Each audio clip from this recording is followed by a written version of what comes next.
All right, everybody. Welcome to the Contextual Christian Church Bible Study, where today we're going to read Isaiah chapter 29, verses 9 to 24. I'm going to pray it in. Everybody, bow your heads. Father, thank you for getting us up for this day to get into Isaiah. More of context, uh, more of things, maybe lessons we can put into our days, maybe lessons put into the future. Maybe this Bible study will be going into debunking something.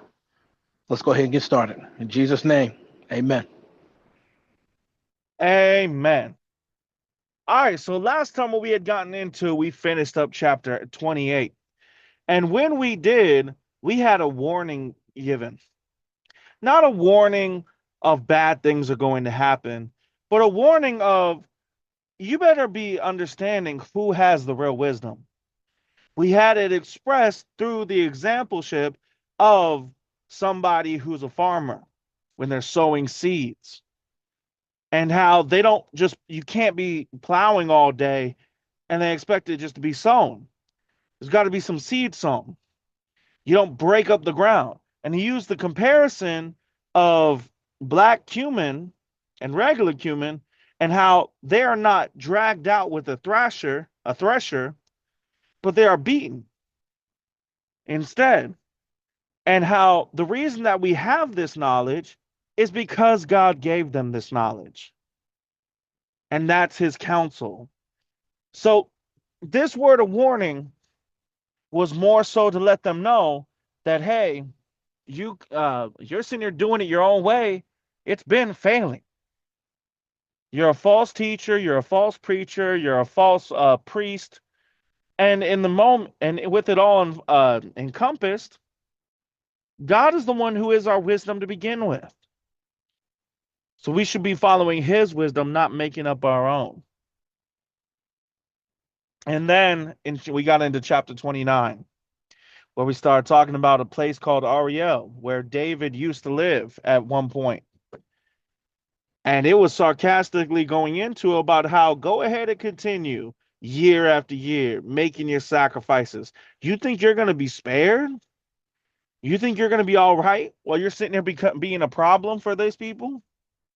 And it even went as far as to bring up about how they're going to be beaten down so much that they can't even speak loud enough to be above a whisper. That's how beat down they're going to be.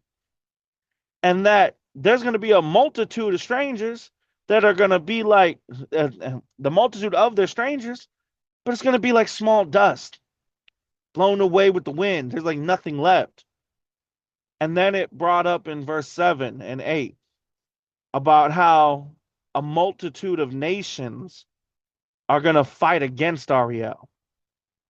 And when they do, and distress her, and when they do, it's going to be like a nightmare where for Ariel's sake, it's going to be dreaming and being able to eat something good, but then you wake up hungry. Your soul is starved. Having another dream, drink is something good, and you wake up empty. You haven't felt refreshed at all. And so it said that this was an example. This is what's going to happen to the multitude of nations that fight against Mount Zion. So we got a warning for Ariel and of what's basically going to come because of them. All right. So now we're going to continue from that as we go into verse 9 of 29. Oh, and let me say this before we get into, obviously the context completely switched up from 28 to 29. In 28, we were still dealing with that prophetic language and dealing with the false teachers. But in 29, we started talking about Ariel, completely different subject. So now we'll continue with Ariel and this whole word of warning to them as we go into our first section, so our first reader can read. And go ahead, Charles, when you're ready. All right. I'll be reading Isaiah chapter 29, verses 9 to 13. Verse 9. Stay yourselves and wonder. Cry ye out and cry. They are drunken, but not with wine. They stagger, but not with strong drink. For the Lord hath poured out upon you the spirit of deep sleep, and hath closed your eyes. The prophets and your rulers, the seers hath he covered. And the vision of all is become unto you as the words of a book that is sealed, which men deliver to one that is learned, saying, Read this, I pray thee. And he saith, I cannot, for it is sealed. And the book is delivered to him that is not learned, saying, Read this, I pray thee. And he saith, I am not learned. Wherefore the Lord said, For as much as this people draw near me with their mouth, and with their lips do honor me, but have removed their heart far from me, and their fear toward me is taught by the precept of men. Oh, it continues. Kind of want to finish that. Um, Starting off with my section. So I got verse 9 is separate from my previous section from the last Bible study.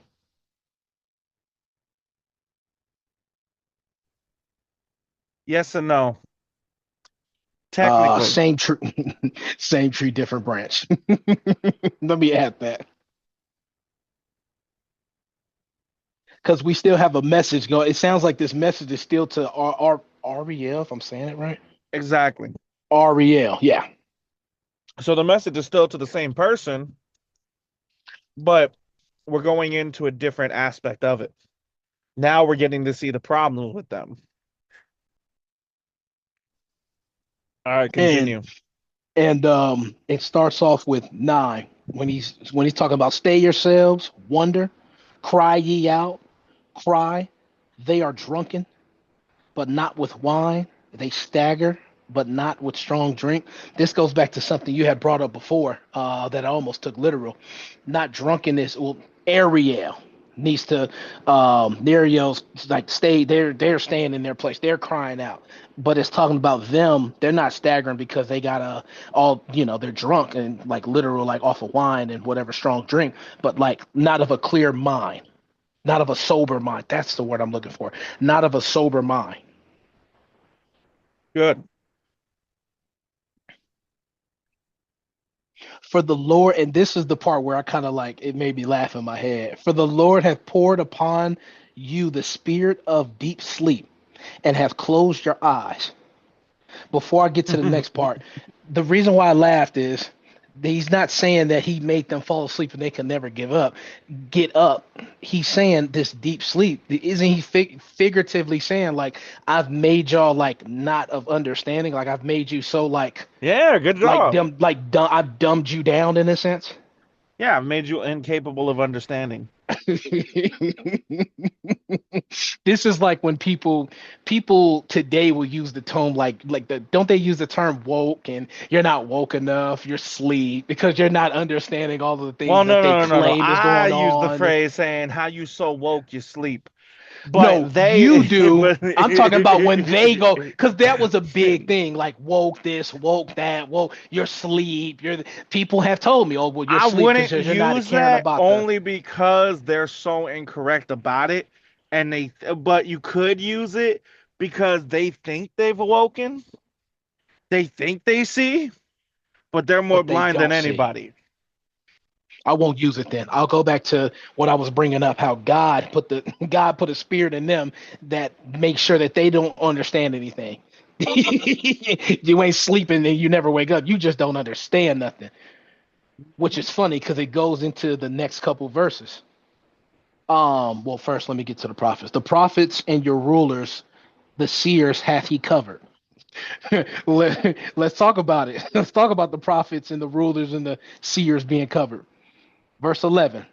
And the vision of all is become unto you as the world of a book that is sealed, which men deliver to one that is learned. Before I go back to that part, imagine given a book where you can read, you can do this, you can do that, but you can't read the contents of the book. It's sealed. You can't open it up. You can't determine. You don't know what's in it. Imagine someone Exactly. giving you a book and saying, "Oh, go ahead and read what's in this book," and you're like, "Read what?" You got chains all over this thing. Where's the key to unlock it? What you want me to Exactly. do with this? That's what it sounds like God is saying right now. Exactly. Okay. But is he And he being brought up literal? no, not literal, figuratively in a sense where you'll have a book, but you can't understand. You don't understand what's in this book. You can't you can't do nothing with it because it's just a book where you have it in front of you, but you can't understand what's in the book. What's the point of having it here if we can't read it to Exactly. understand? So intelligent and yet dumb as heck at the same time. Hmm. We see that today with people who think they're intelligent with science, so called, and with other things. Like Hmm. I'm literally as a good example of this with My Hero Academia and the ending. I told you how it changed up the voiceover.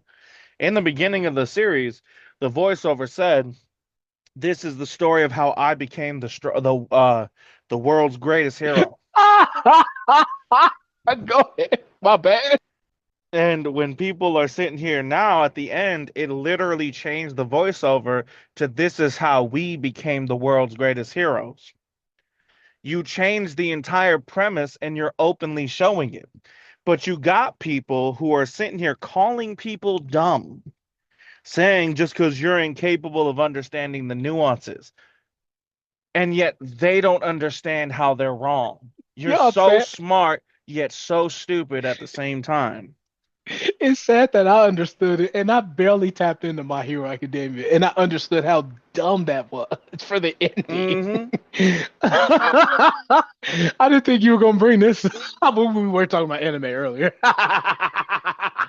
Well, just it's a I'm good sorry, man. example. It's a great example. I'm sorry for the laughter, but it's still so funny to me because I'm like, man, should I finish it now? But anyways, I get where you're coming from with the example. Exactly. So in the same token with them, yeah, they're so smart, but they don't. But the book is sealed. They don't have an ability to read it, even though they're intelligent. Go ahead and continue.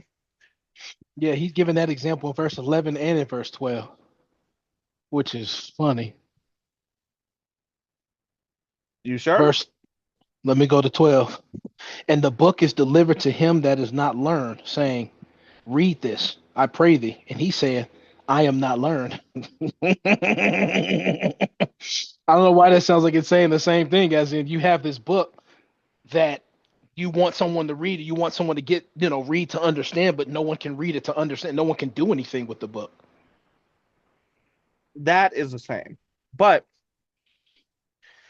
it's going to two different sides of the coin. That's what it's showing. You got the people who are able to understand, capable wise, but it's sealed, so they still can't know. And then you got the people who could unseal it, but they're too dumb to know what it means. We had the people, we can't read. Hmm. Why did that come out? I wish that didn't come out. We can open it, but we can't read. Oh, that's bad. Exactly. So no matter what you do, what it's really giving you the impression of, when you look at it from that perspective, is what you can't, no matter how capable or incapable you are, nobody is capable of understanding it. Mhm. Make sense? Yeah, that makes sense. All right, continue. Verse 13.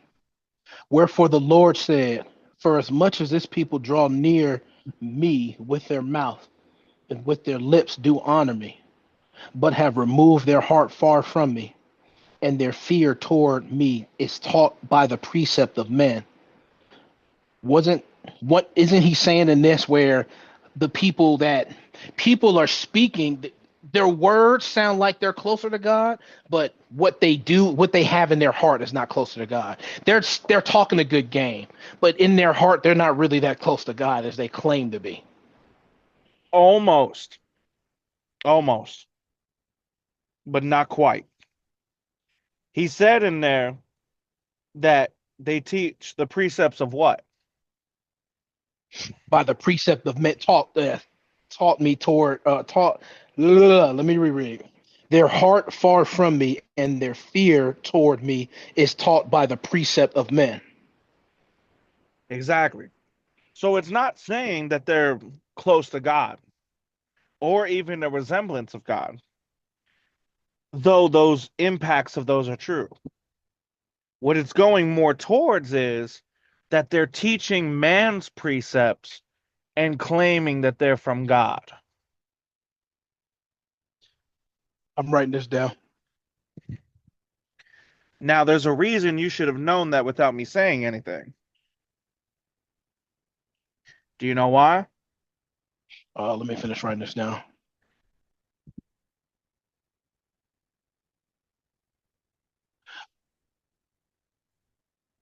You said teaching men's let me go back to it. Teaching men's precept. Mm-hmm.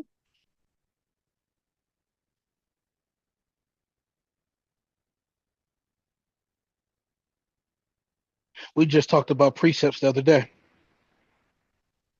Nope. That's not the reason why. Go to Mark 7:15 through 23. And actually, no, not 15 through 23. Um, Go to Mark 7 and let me see where it starts so I can have you read it out loud. Go from verse 1 all the way to verse 7. 1 to It'll 7. sound familiar too. Mark chapter 7, right? Yep. Mark 7, verse 1 to 7. Verse 1 of Mark chapter 7. Then came together unto him the Pharisees and certain of the scribes, which came from Jerusalem. And when they saw some of his disciples eat bread with defiled, that is to say, with unwashed hands, they found fault. For the Pharisees and all the Jews, except they wash their hands oft, eat not, holding the tradition of the elders. And when they come from the market, except they wash, they eat not. And many other things there be, which they have received to hold, as the washing of cups, and pots, brazen vessels, and of tables. Then the Pharisees and scribes asked him, why walk not thy disciples according to the tradition of the elders, but eat bread with unwashed hands? He answered and said unto them, well hath Isaiah prophesied of you hypocrites, as it is written, this people honoreth me with their lips, but their heart is far from me. Howbeit in vain do they worship me, teaching for doctrines the commandments of men. Totally forgotten.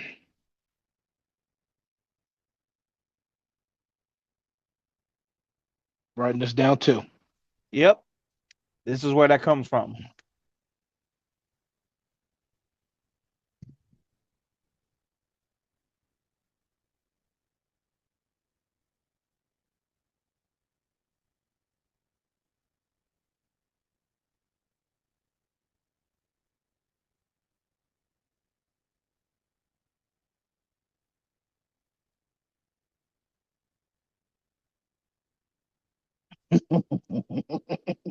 Yeah, that's a wait until that app comes out. I could put the direct correlation on the app. I can't wait.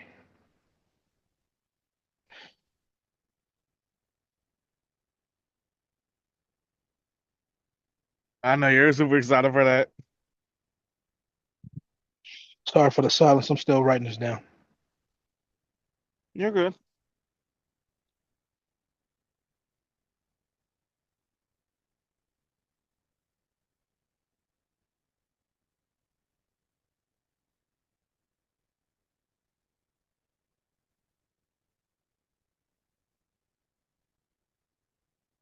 Yeah, I would have got this right had I remembered this direct literally direct correlation.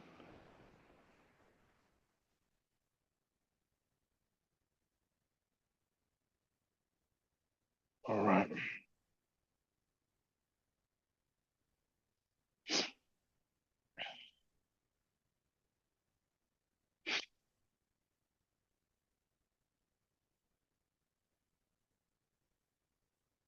All right, let me know when you're ready. Almost. Do do do do do do do do. No, no.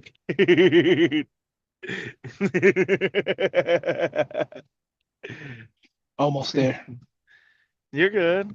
It's no rush. I was just poking fun. Remember, that's the point of Bible study. Question though, while you're writing, this is what I meant by instead of having you guys giving you excess time to figure it out. This is what I meant by that. How do you feel about it? Good, because had you gave me the time, I would have, because I completely wasn't thinking about Mark chapter 7. So it would have took a little more time, just me trying to figure out, you know, what I was missing, where I got wrong. Okay, so Had I giving thought you of that Mark, first then initial test to see the initial chance when you're explaining your reading, but afterwards just going in and explaining it and how they connect. So you think this was better doing it this way?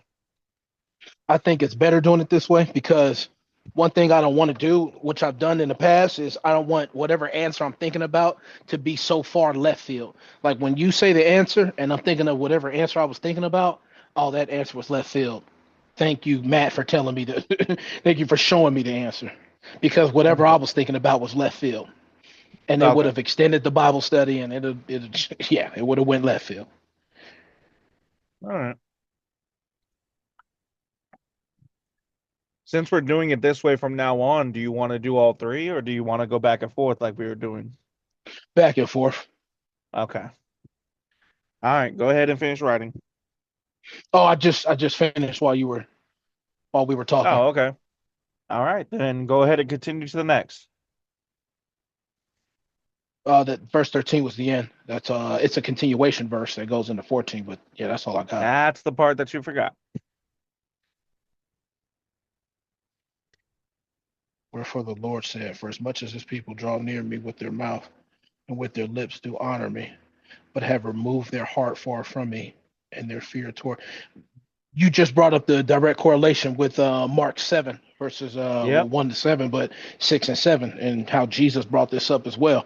How they honor, oh yeah, you show, you honor Jesus with your lips, but you're not following what Jesus told you to do. You're creating like your own rules based off you guys. You're doing your own thing. You're not doing what you're supposed to be doing in context to what God has already told you to do. Ironically, that's exactly what was happening in that video I told you about. The dude is talking about honoring God and seeking God's priorities first before anything of your own, while he's sitting here wearing a cross that the Bible explicitly says not to have worship God with anything made with man's hands.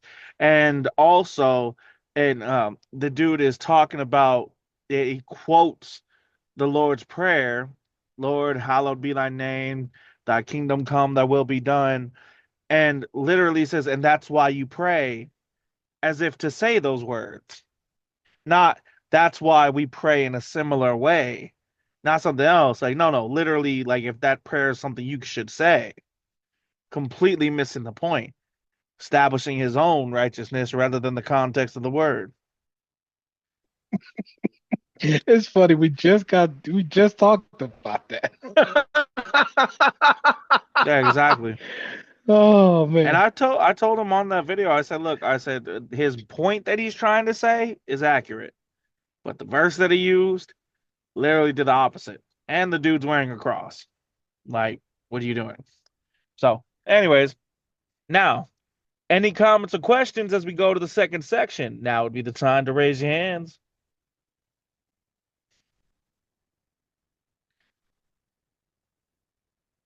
All right, then I'll give everybody a second before I read verses 14 to 18. All right, verse 14. Therefore, behold, I will proceed to do a marvelous work amongst the people, among this people, even a marvelous work and wonder. For the wisdom of the wise man shall perish, and the understanding of their prudent man shall be hid. Woe unto them that seek deep to hide their counsel from the Lord, and their works are in the dark. And they say, who seeth us? And who knoweth us? Surely your tuning of things upside down. Your tuning. Surely your turning of things upside down shall be esteemed as the potter's clay.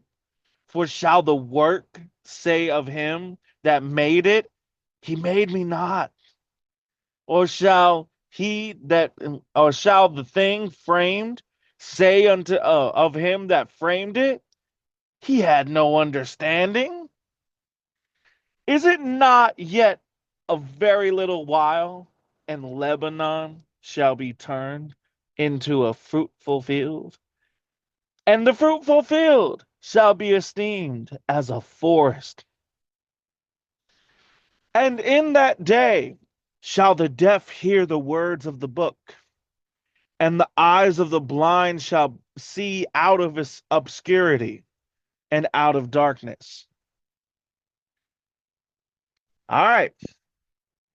Now we got some more quotes in this section. Keep this for correlation's sake. There are many parts of here that Jesus brought up. But as we go into the marvelous work, that the wisdom of the wise shall perish, and the understanding of their prudent men shall be hid. Let me get that exact verse properly.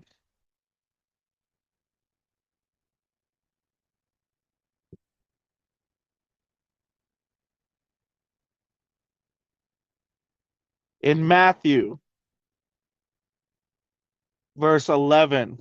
chapter 11, verse 25, and also in 1 Corinthians chapter 1, verse 19. So not only does Jesus bring it up, but also Paul. Charles, go to Matthew chapter 11. All right, Matthew 11. Matthew 11 and which verse? And verse 25, but I want you to start from a certain spot. Got it. In verse 20. Let me flip my paper real quick. Mm-hmm. Verse 20. Matthew chapter 11, verse 20. Then began he to upbraid the cities wherein most of his mighty works were done, because they repented not. Woe unto thee, Chorazin! Woe unto thee, Bethsaida! For if the mighty works which were done in you had been done in Tyre and Sidon, they would have repented long ago in sackcloth and ashes. But I say unto you, it shall be more tolerable for Tyre and Sidon at the day of judgment than for you. And thou, Capernaum, which are exalted unto heaven. Capernaum. Capernaum? Yep. Capernaum. Remember, it would have to be the E for it to be net. Okay. Capernaum. Which art exalted unto heaven, shall be brought down to hell. For if the mighty works which have been done in thee had been done in Sodom, it would have remained until this day. But I say unto you, that it shall be more tolerable for the land of Sodom in the day of judgment than for thee. At that time, Jesus answered and said, I thank thee, O Father, Lord of heaven and earth, because thou hast hid these things from the wise and prudent, and hast revealed them unto babes. Got it. That's the first one. That's where Jesus brings it up. Now we're going to go to 1 Corinthians, chapter 1. And let me know when you're there. Let me write something down real quick. Not a problem.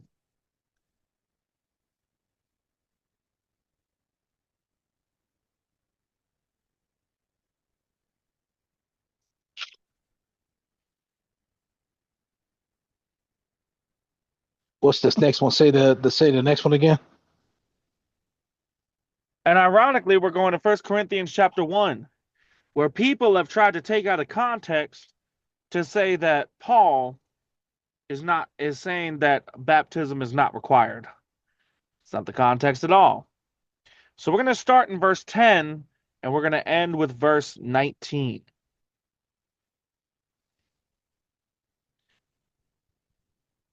First Chronicles, or not Chronicles, I'm sorry. First Corinthians chapter 10. Chapter 1, verse 10. Sorry. I always get them two mixed up. Verse 1 10. Corinthians chapter 1, verse Chapter 10. 1, Yep. verse 10. Yeah. Yep. Verse 10. Now I beseech you, brethren, by the name of our Lord Jesus Christ, that ye all speak the same thing, and that there be no divisions among you, but that ye be perfectly joined together in the name or in the same mind and in the same judgment. For it hath been declared unto me of you, my brethren, by them which are of the house of Chloe, that there are contentions among you. Now this I say, that every one of you saith, I am of Paul, and I of Apollos, and I of Cephas, and I of Christ. Is Christ divided? Was Paul crucified for you? Or were ye baptized in the name of Paul?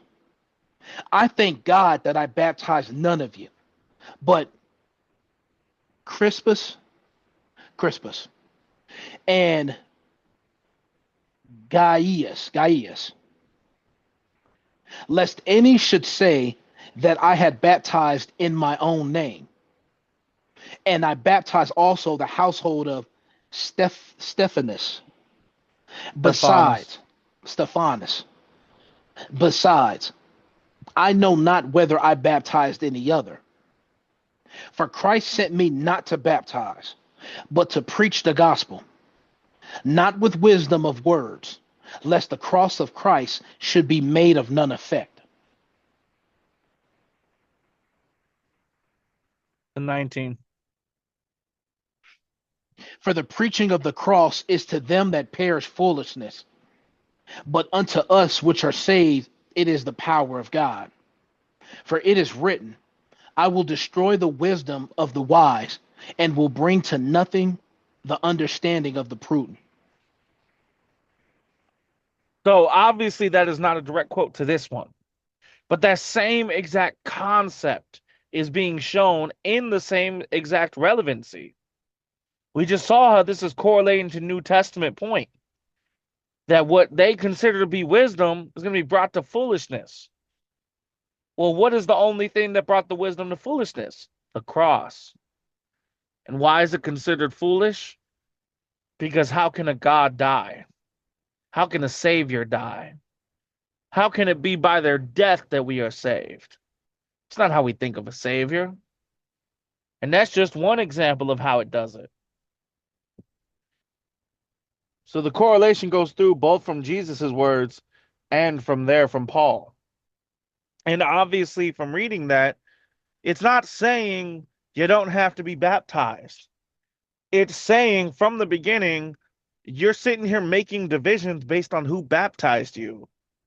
What are you doing? It doesn't matter who baptized you. I'm glad I ain't baptized none of you. God didn't send me to baptize. He sent me to preach. Preach the gospel. So that context that he's pointing out, he's not saying baptism isn't necessary. He's saying the understanding is required first. That's more important, is that you understand what's happening.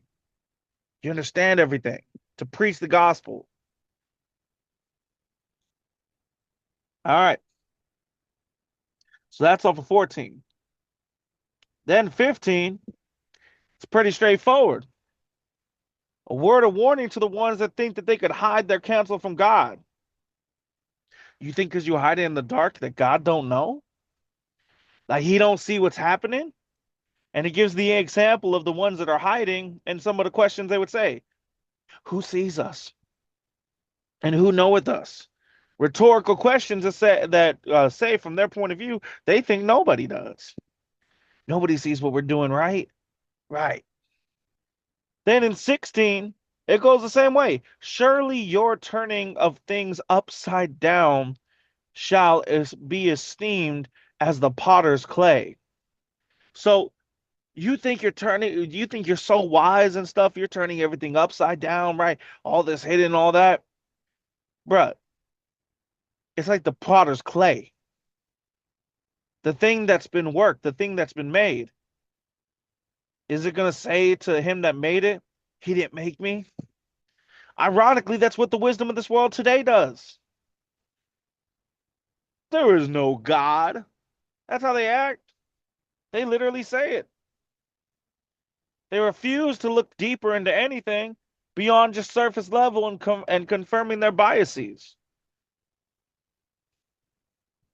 And so when we look at it, it's literally the same thing going on here. The thing that was framed, tell to the one that framed it, he hath no understanding. He doesn't understand what's happening. God doesn't understand. God doesn't know. Are you serious?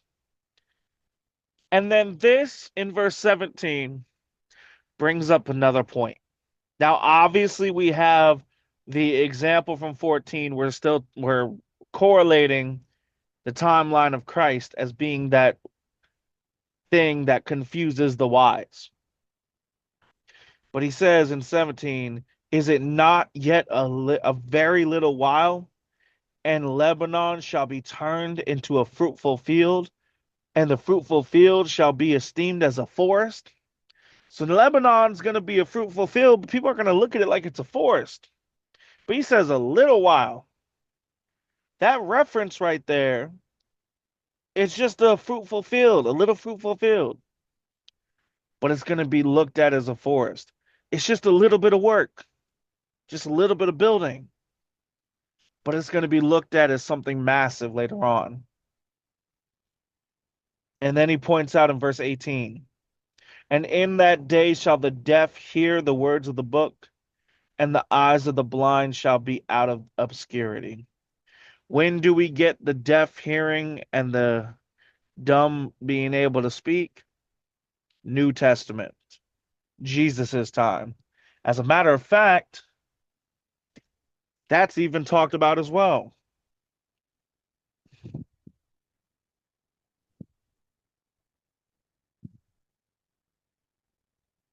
That's also in Matthew 11. Going back to Matthew 11, Charles. You got it.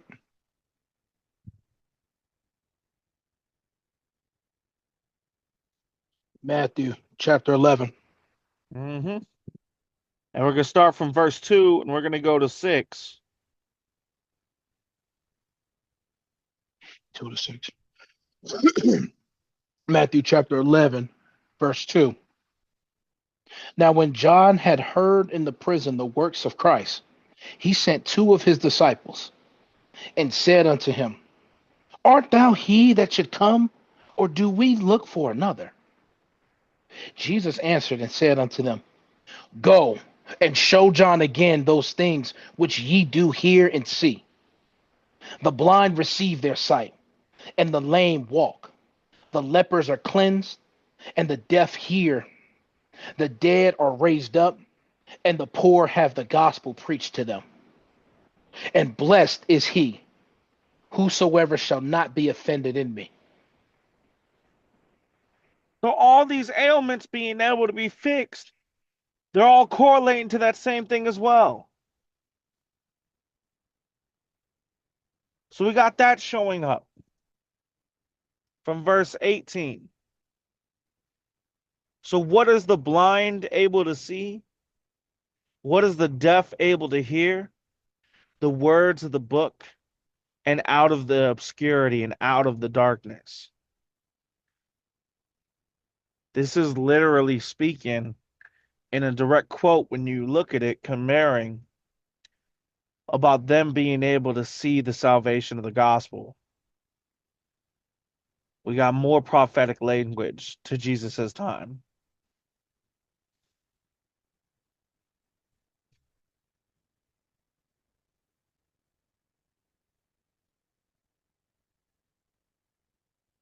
All right. Now, does anybody have any comments or questions as we go to the final section? Now would be the time to raise your hands.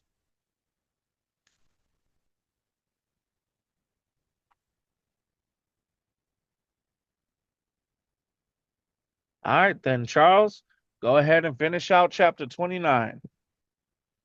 All right. I'll be reading Isaiah chapter 29, verses 19 to 24.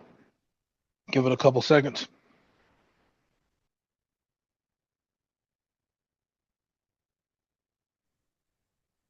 Verse 19. The meek also shall increase their joy in the Lord, and the poor among men shall rejoice in the Holy One of Israel. For the terrible one is brought to naught, and the scorner is consumed, and all that watch for iniquity are cut off, that make a man an offender for a word, and lay a snare for him that reproveth in the gate, and turn aside the just for a thing of naught. Therefore, thus saith the Lord, who redeemed Abraham. I almost said that as a question. Who redeemed Abraham concerning the house of Jacob? Jacob shall not now be ashamed, neither shall his face now wax pale.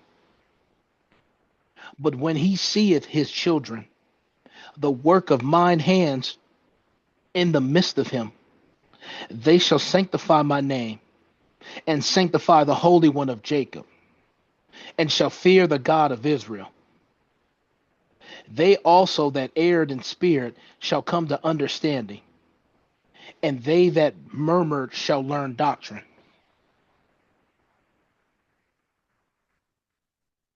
We're still 19 is still a continuation into what you were getting into. We're still continuing. Good. Yep. Now 19. Let me go to meek. Make sure I write this down. Strongs, the second form of intermixture with H6041 from H6031. Depressed, figuratively in mind. Okay. Right, depressed.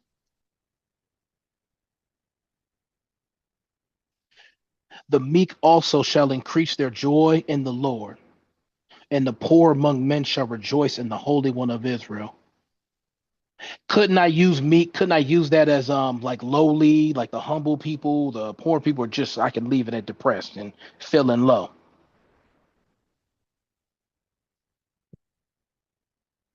Exactly. Oh no, I was asking a question on that one. Oh, well, your question was more of the answer. Oh, so it's all of that then. Yeah. I Okay, mean, so it's all of I that. wouldn't Okay. use depressed if we're talking about connotation wise, like the impact of it. Because when people think of depressed, they think about sadness. Hmm. I would use depressed more so as I would say depressed more so as in like pressing down. Like when something is being depressed, it's not talking emotionally. When someone is being depressed, it is. Okay. So humble would be better in today's language. Humble. Okay.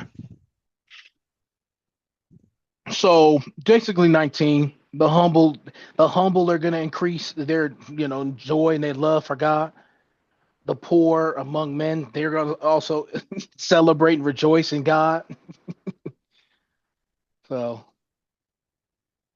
but next we get the verse 20. For the terrible one is brought to because they're celebrating and they're happy in God and they're celebrating in God because the terrible is brought to naught, as in he's brought to, was it not nothing? Yes, not as nothing. Let me write that down, just in case I forget later on. It's because the terrible one is brought down to nothing, because the scorner is consumed.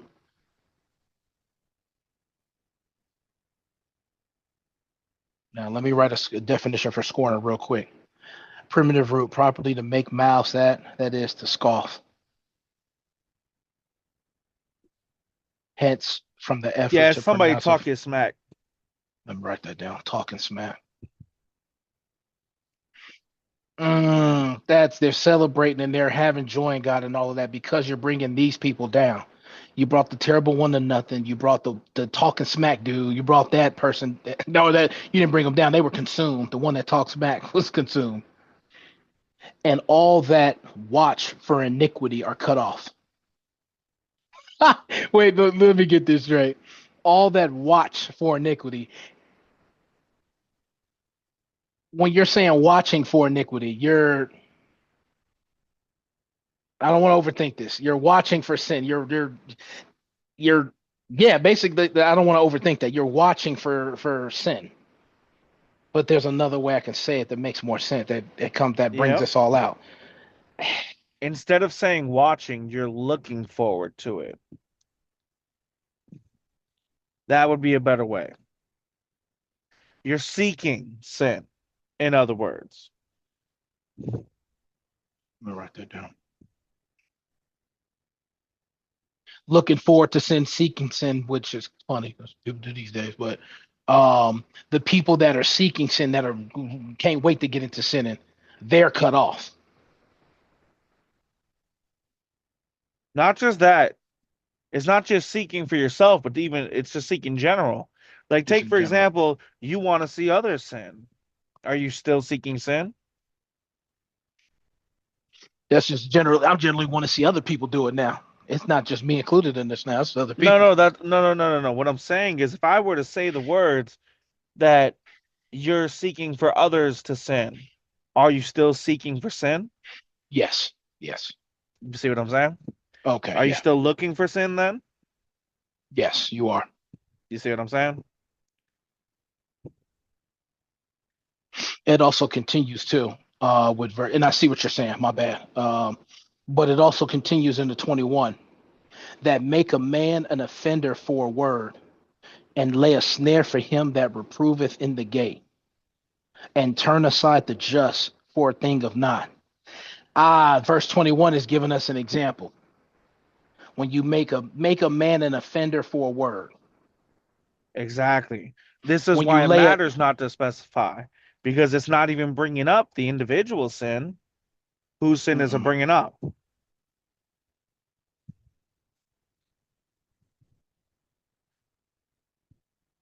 make the man an offender for a word and lay a snare for him that reproveth in the gate, turn the just for a thing of not. Just ask the question again. Okay. This is why it matters not to specify the self that you're trying to find, you're trying to sin yourself. Because when it goes into that next section, is it bringing up the person themselves sinning? No, it's bringing other sinning. Exactly. We don't want to specify something that's not specified, and we do want to specify something that is. But when we look here and we look at the context, what does it mean when it's saying that looking for sin? You watch for iniquity. Those that watch for iniquity are cut off, that make a man an offender for a word, and lay a snare for him that reproveth in the gate. Do you get what it's saying there? I'm trying to. I'm not getting it at the moment. How big a deal is a word? Not a big deal. The person who's reproving, what does reproving mean? Reprove. Primitive root to be right. That is correct. So Yep. the person that's showing to be right, speaking the truth. Then can I say that as a reprover? Well, not showing to be right. It's not to be right, it's to make something to be right. If I don't reprove myself, I reprove you. You see what I'm saying?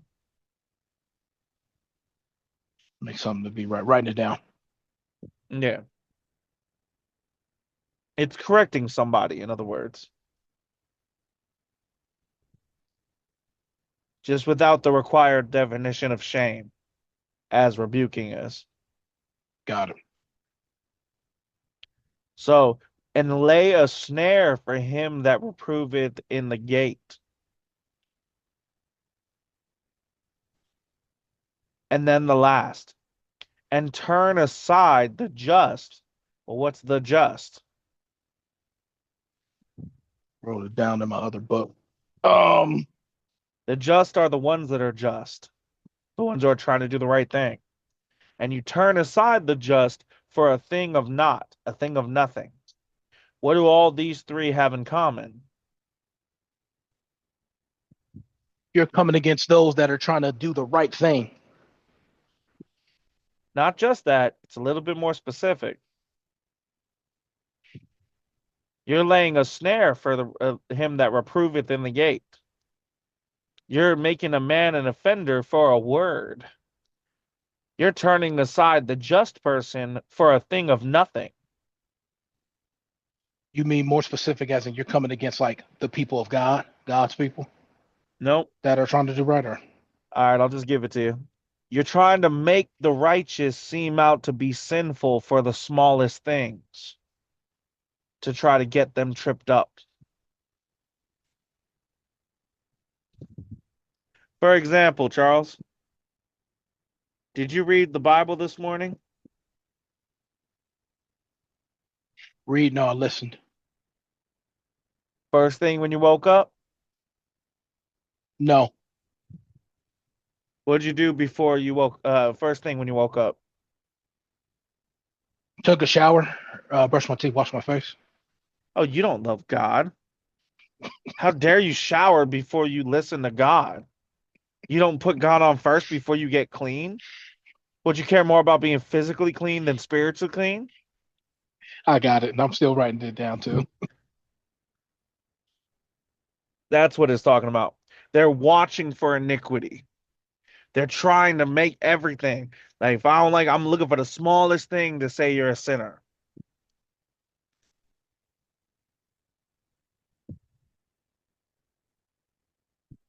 Got it.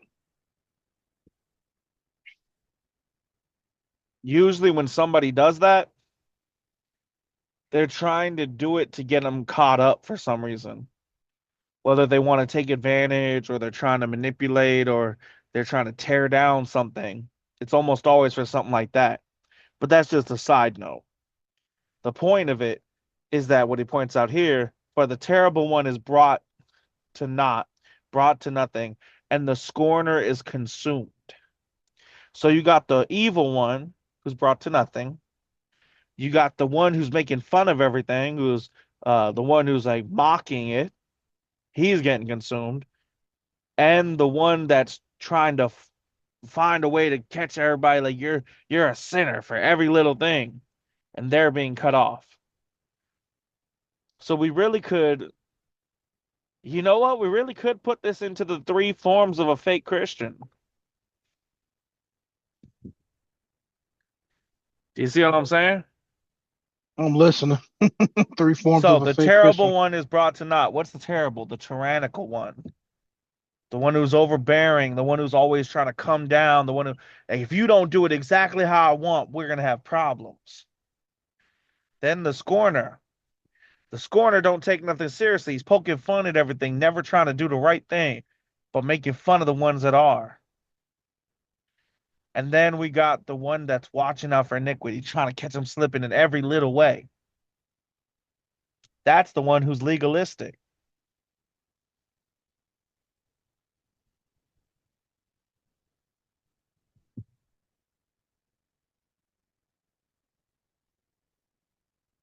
You see what I'm saying? I see what you're saying, and I'm writing stuff down. Yep. Now I'll go into 22. Therefore, thus saith the Lord, who redeemed Abraham, concerning the house of Jacob. Jacob shall not now be ashamed, neither shall his face now wax pale. All right, you got to explain that one now. First, So it before I says explain that, therefore, could you right? Could you give me the Okay. tyrannical one more time for the fake three forms of fake Christians? Terrible one, tyrannical. Tyrannical is somebody who's like, if you don't do everything exactly how I say it, we have problems. It's not about whether or not you're doing the right thing or not. It needs to be exactly how I say it, or we have problems, regardless if you're doing something sinful or not. Got it. Now, verse 22.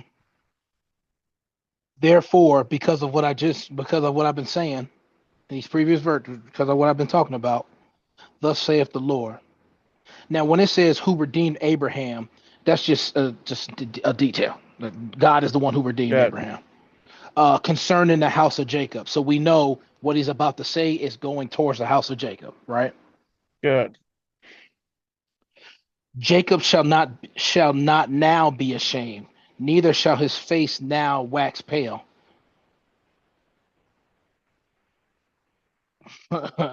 Jacob shall not now be ashamed. Um that yeah, I do need help with that. All right. Jacob shall not now be ashamed. What does that mean?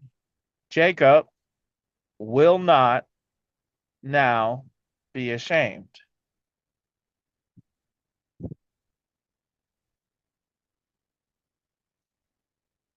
You understand what it's saying? I'm gonna give you the heads up. There's It's Go ahead. remember what I You, said. Stop yep. trying to read for something extra and just read it for what it says. When you're not ashamed, you're not when you're not ashamed, you're not in other words, you're not embarrassed, you're not disappointed, you're not those are the two things I'm thinking about with the ashamed. Yeah, but Charles, again, I'm gonna say it again.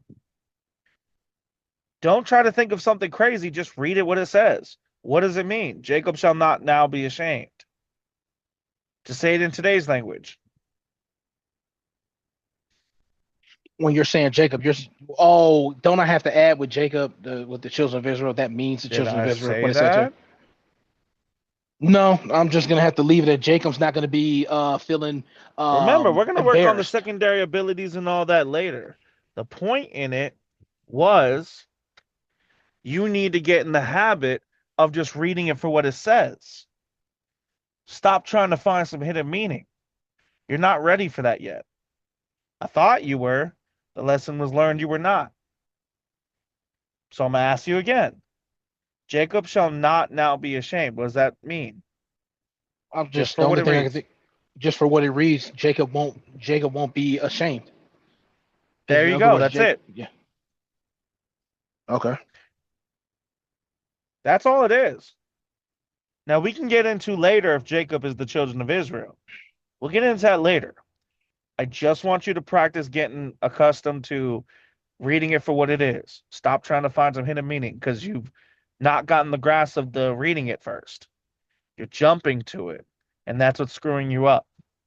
The first thing you need to always do when it comes to reading it, after you've gotten the sections, is just making sure what does it say literally. And I don't mean literally as in meaning literally. I mean just what does it say literally. It says Jacob will not be ashamed now. Cool. Now go to the next part. Neither shall his face now wax pale. Okay. Now we've seen the word wax before. How have we seen the word wax used? That I don't remember. Wax has been used as become over time. Think about how wax melts over a long period of time, or it can be molded into shapes. Wax is used to say becoming a certain way over time, or becoming a certain thing. It's just becoming over time. So go ahead and Over reread time. that.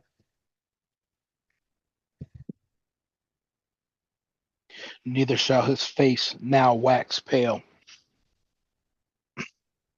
Neither shall Jacob's face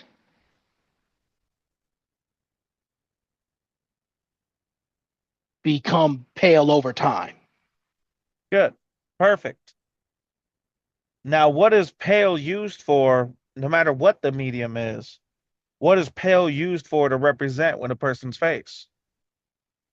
Could I use what the what I've heard today it being used for when Go ahead. like that his face was so pale because of the fear. Like your face was pale because of you saw something like Yeah. you saw something so fearful. Yeah. Your face was Pale is pale. used to represent, like, especially in expressions of face, it's used to represent somebody freaking out. Whether the fear is a literal fear or it's a fear as in, like, I'm afraid of something happening, or fear is in shock. No matter what kind of fear, it's used to represent a face of fear. So Jacob's not going to be ashamed, nor is his face going to be showing fear over time. Now go into 23. Got it. But when he seeth his children, the work of mine hands, before I continue, but when he seeth his children, the he is Jacob. Am I Yep, wrong? Okay. So when he's children, Jacob's children, and then after that comma, the work of mine hands, that would be God, yep, in the midst of him, in the midst of Jacob, yep, they shall sanctify my name. When it says they shall sanctify, they is still, I can still count that as Jacob, right? yep. Jacob will sanctify God's name. Well, that's funny. They will sanctify my name and sanctify the Holy One of Jacob. So not only are you going to sanctify, if I'm going too far, let me Well, it's know. not Jacob, but it's like it said the children, right? So the children are going to sanctify God. But it also brought up the Holy One of Exactly, Jacob's Jacob. So children. Jacob's children are going to sanctify God. But couldn't I say you're also sanctifying Jesus by adding the Holy One of Jacob? Because you've already brought up Exactly, the my name, because that's God, that's the separation. But then you added another one, a Holy One of Jacob. There is no other Holy One of Jacob exactly. other than Jesus. He's the only Holy One of Jacob, the only Holy One of Israel. Right. And shall fear the God of Israel. So the same children are going to fear God, the one true God. Exactly. So Abraham, therefore, thus saith the Lord, who redeemed Abraham concerning the house of Jacob. So really, that whole side detail, you could just say, therefore, thus saith the Lord concerning the house of Jacob. Jacob shall not now be ashamed, neither shall his face wax pale. But when he sees his children, the work of mine hands, in the midst of him, they shall sanctify my name, and sanctify the Holy One of Jacob, and shall fear the God of Israel. So, what is he really saying between 22 and 23? They're both combined, right? So if Jacob's not going to be ashamed and Jacob's not going to be, he's not going to be worried about anything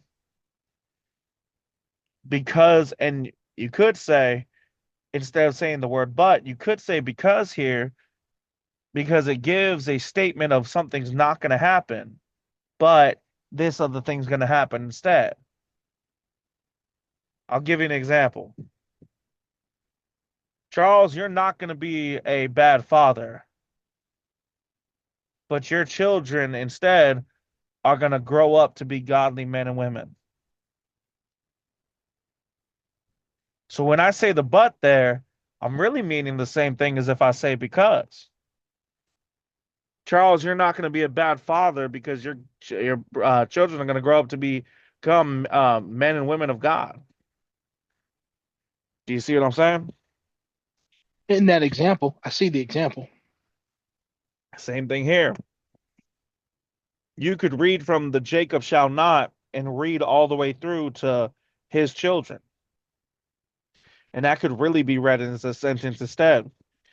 Jacob shall not now be ashamed, neither shall his face now wax pale, but when he seeth his children.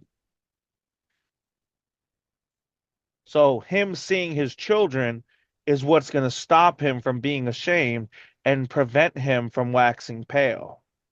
Got it.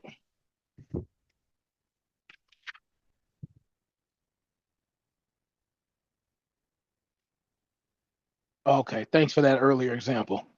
Mm-hmm. It's starting to come together now. It's using a cause and effect as a form of expression of because.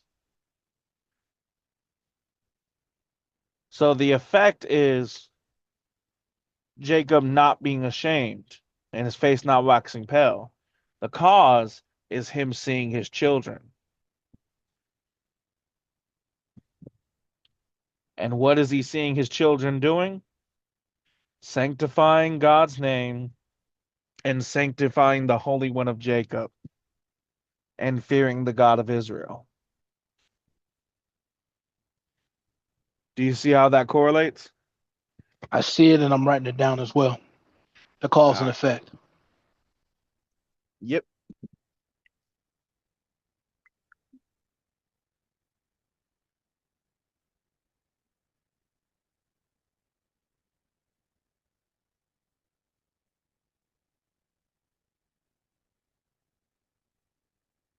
Whenever I see the word but in the type of sentence like this, I always think to myself rather or instead, right after it. But rather when he seeth his children. But instead when he seeth his children. Because that's the context that it's actually giving. And that's something I got to get better at with the buts. Mm-hmm. I pretty much got 4 and therefore, but buts I got to get better at. I thought you were used to buts. No, unfortunately, I wasn't. Okay. Not the butts in context. Make sure she got only the one, not the ones in context. I'll say that. I was used to the ones that got me out of the Bible, not the ones that keep me in the Bible. Let's say that. Those are the ones I'm used to. I'm used to the distraction ones. That's what I'm used to. Not the ones that need to keep me focused. Exactly. Now, verse 24. They also that let me try this again. They also that erred in spirit shall come to understanding. The people that have erred in spirit, that made mistakes in their spirit, will come to understanding, in other words. Exactly. Good job. Yeah, the way it was written, almost I had to read it a certain way because it kept throwing me off. And they that murmured shall learn doctrine. Now, when you're saying there that murmured, murmur was like, let me double check that. I thought that was like a whisper, like talking behind somebody, or like talking under your breath. Talking under your breath. So the ones that are talking under their breath, we're gonna learn doctrine. Yep. Got it. Now, when do we see those that have erred in spirit coming to an understanding, and the ones that were murmuring learning doctrine? The ones that murmured learning doctrine, the ones that were murmuring, they were murmuring against Jesus, but then Jesus died, came back. Now they're coming in. Now they're learning the doctrine. Exactly. So we see it in the New Testament when this happens. Another prophetic language. We don't see that in the Old Testament at all otherwise.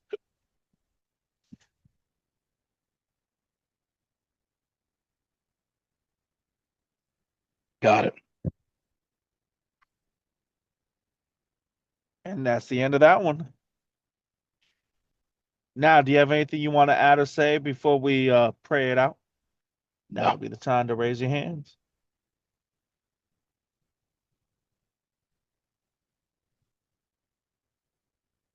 All right. Then I'll go ahead and pray us out. Everybody bow your heads. Father, thank you for this time you've given us to be able to read and understand. And I'm grateful that doing it a little bit a different way. Even with us having to look up other verses and having to go through that, it's still, I feel like it was more productive from my side, God. And I feel like it, even though there was some explaining on my side more than normal, I feel like it still wasn't me telling you the Bible, but rather showing you the Bible and showing you how to learn it for yourself. And I just pray that that is true.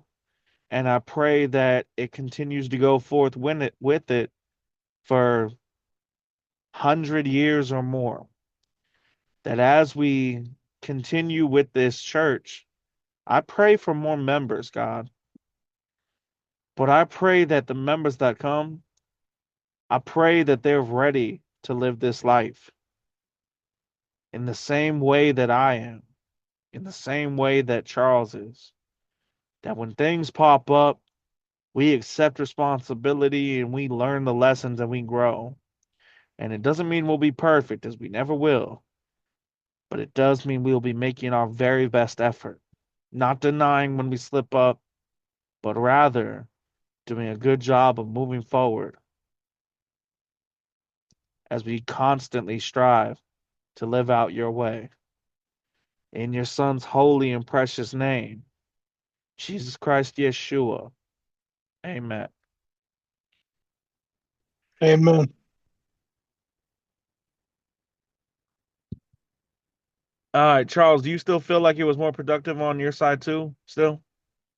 On my side, I feel more productive. What about yours? You I do. I do. I feel like it was, I feel like we should have done that a long time ago. trial And and I error. Yeah, because I don't feel like, because I was worried about like it feeling like I'm telling you the Bible rather than showing. But from your perspective, did it feel like I was telling you, or did it feel like I was showing you still? That you're still figuring it out for yourself? So it felt better in this regard. So you when you're giving the examples are a better understanding. The example correlated to what we're getting into in the verses. Like when you brought up the example of me and children versus Jacob and the children, the cause and effect. When you use me in that Okay. example, that helped me understand a lot better. Okay. Once you give that example, that okay, cool. That's helping out a lot. The examples correlating to the verses.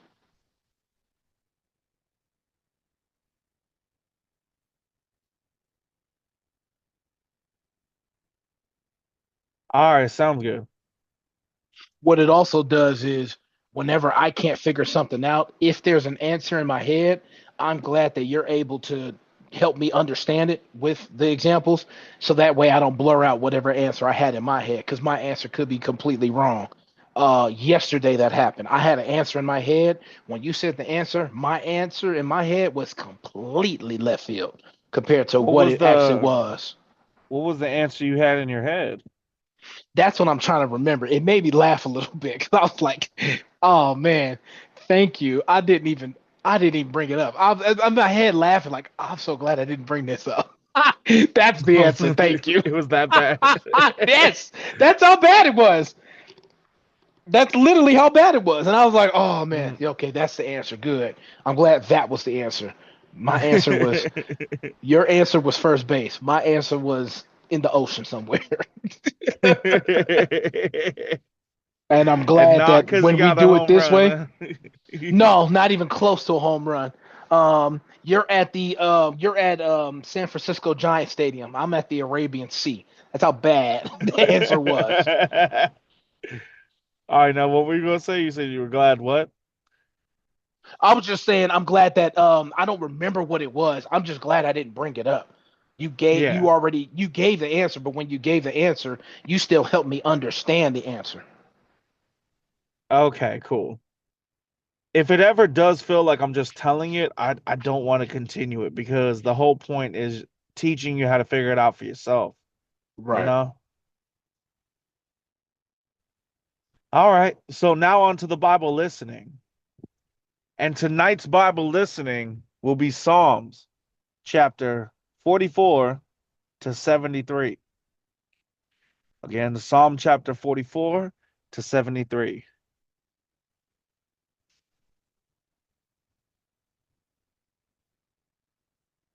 Got it. Got it. All right.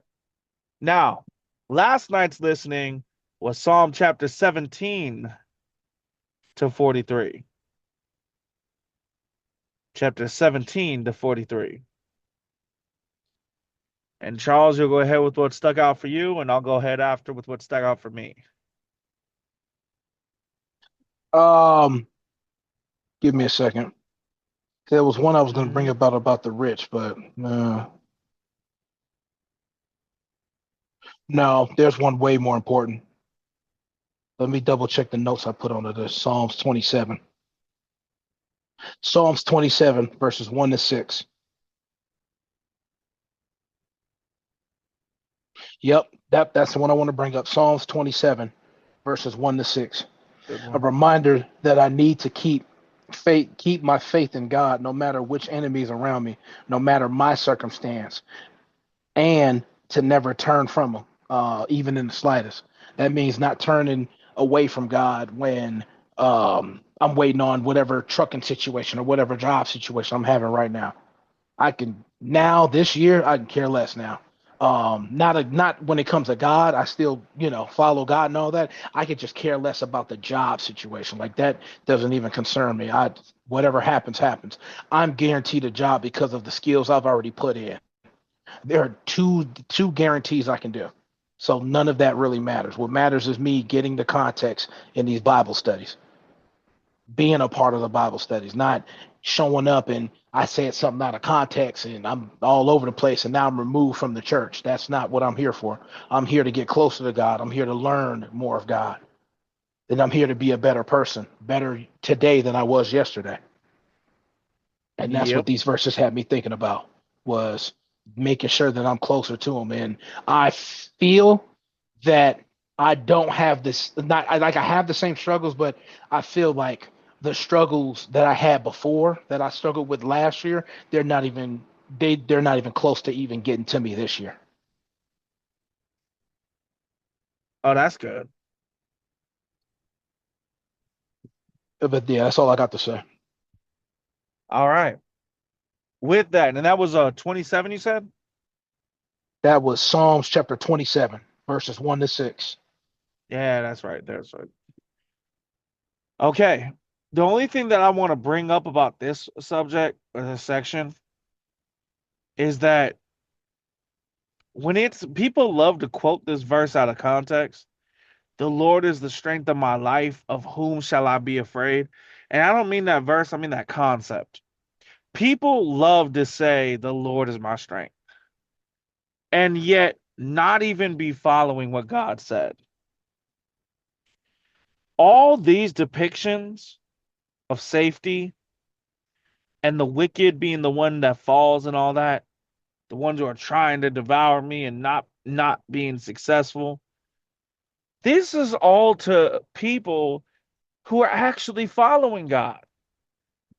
Nowhere in the entire Bible do we see a guarantee of protection from the enemy if you're not following God yourself. And so on our side with you, yeah, it's a good thing that you do follow. But even without it, for us as Christians, we don't have that promise. We have the promise that they'll fall in the end. We do have that. But in the time that we're living in, we don't have a promise that they're going to be unsuccessful. That was solely to the children of Israel at that time. And so we got to make sure, and that's the only thing I want to add, is that the platitude verses, they sound great. And if you want to use them as a lesson to what's striving for, they're good for that. Just people have to be cautious that they don't take it as this is God's word to me because Jesus said it himself. He said it himself when he brought up about a servant is not greater than his master. Don't expect that you're going to have all peace, love, and joy in this world. The world hated him, it'll hate us too if we're trying to live his way. And that doesn't mean you're always going to have problems. If you do, there's something wrong with your behavior. But if you never have problems, there's also something wrong with your behavior. You are not showing Christ enough in your life. So that's all I want to add on that. Now, for me, I'm only one chapter back from you, Charles. Psalm chapter 26, verses 1 through to 7. And I want to read this out loud. Judge me, O Lord, for I have walked in mine integrity. I have trusted also in the Lord. Therefore I shall not slide. Examine me, O Lord, and prove me. Try my reins and my heart. For thy loving kindness is before mine eyes, and I have walked in thy truth, and have not sat with vain persons, neither will I go in with dissemblers. I have hated the congregation of evildoers, and will not sit with the wicked. I will wash mine hand in innocency. So will I compass thine altar, O Lord, that I may publish with the voice of thanksgiving and tell of all thy wondrous works. Notice what every single one of these things had in common. All these 7 verses were about what you're surrounding yourself with and what you choose to surround. If you're having yourself be surrounded with evil, and if you're choosing to surround God, being part of it. It's one of the things that David got really well in a lot of ways. It's not like he sat with people sinning. But then when we look at it from the other side, this, of all things for David to be singing about, you are not the person to talk about this. I'm sorry. Of all people to be making this song, David, you should have kept your mouth closed. Let's be real.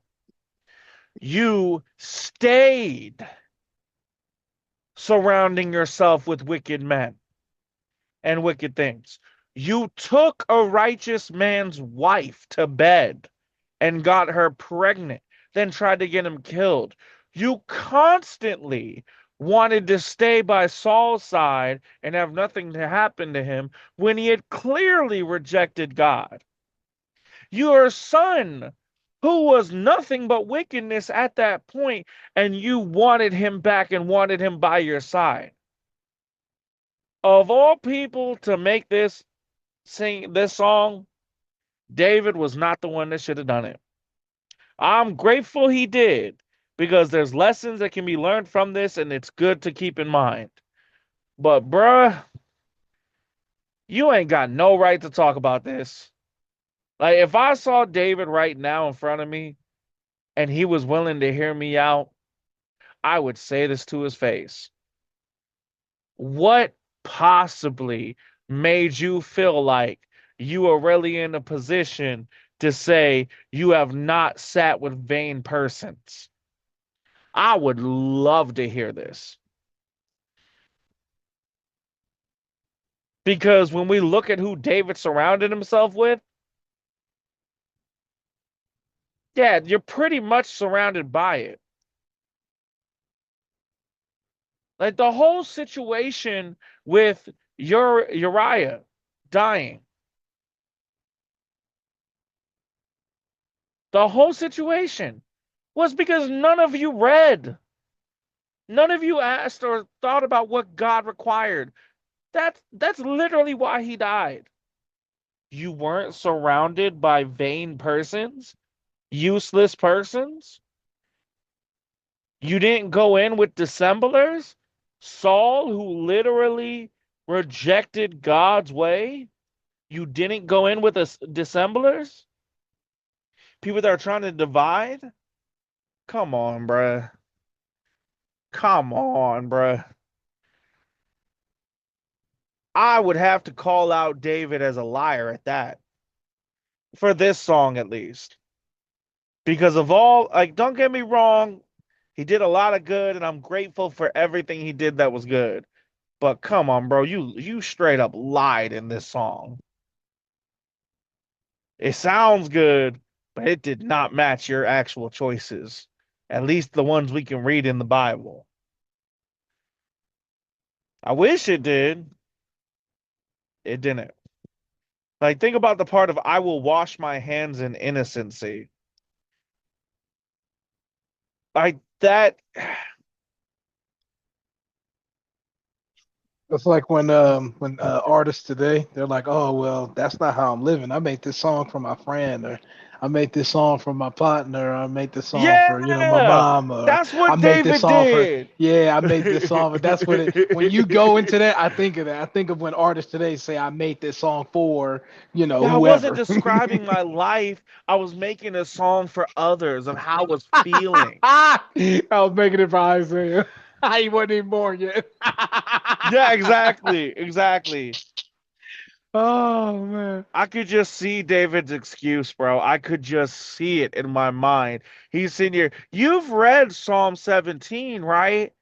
I wasn't talking about myself then either. So why would you need me to talk about it here? My bad, David. My bad. I was wrong. Like, what the heck? You got me thinking now. like, Oh man. I'm just saying, like, all right, I understand. You got this. It's all you. So, anyways, that's all I wanted to add on that. Do you have anything you want to add or say about my verse that stuck out to me? No, that's that. What I just said is the only thing. Yeah, like, bruh, you was not the one to speak on that. Like, I got a lot of love for you. You was not the right one to say those words. Like, there's a lot of words you said that you were the right one for. We needed that, but that song right there was not one of them. 26, that was not you. So, all right, cool. Is there anything you want to add before we close it out, Charles? No, All right, have a good night. I you might too. talk to you in a little bit, but have a good night of study. All right.